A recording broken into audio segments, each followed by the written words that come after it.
ydy Aled ap Dafydd. Dwi'n ohebydd yn y BBC ac yn gyflwynydd ar raglen newyddion 9 hefyd.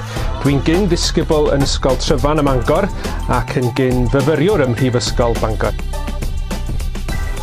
Rhan y BBC 15 mlynedd yn ôl erbyn hyn, i ddechrau fel gohebydd dan hyfforddiant, sef dyna beth y teitl bryd hynny yn yr adran chwaraeon, a mi ges I brofiadau anhygoel fel gohebydd a fel sylwebydd gan amla yn dilyn tîm rygbi Cymru a tîm pêl-droed Cymru ar draws Ewrop ac ar draws y byd, a profiadau byth gofiadwy hefyd fel mynd I gemau'r gymanwlad yn Awstralia, cwpan rygbi'r byd yn Awstralia a'r gemau Olympaidd yn Athen.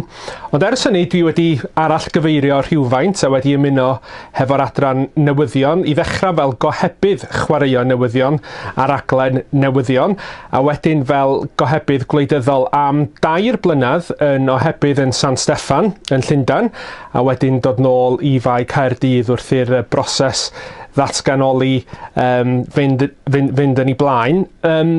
Ac mae rhaid I mi ddeud, pena bawn I wedi dilyn gradd dwi'n meddwl drwy gyfrwng y Gymraeg a wedi cael addysg cyfrwng Cymraeg, fyswn I ddim yn fan hyn heddiw yn siarad efo chi ac yn siarad ar y radio a'r teledu yn ddyddiol.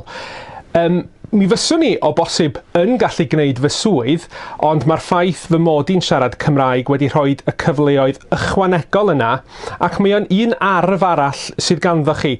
Nid yn unig allwch chi ddarlledu ni weithio drwy gyfrwng y Saesneg, ond mi allwch chi ddangos bod chi'n hyblyg iawn hefyd ac yn aml dalentog os liciwch chi drwy hefyd allu gweithio drwy gyfrwng y Gymraeg. Yna pam fyswn i'n annog unrhyw un I barhau ac I ddilyn addysg drwy gyfrwng y Gymraeg.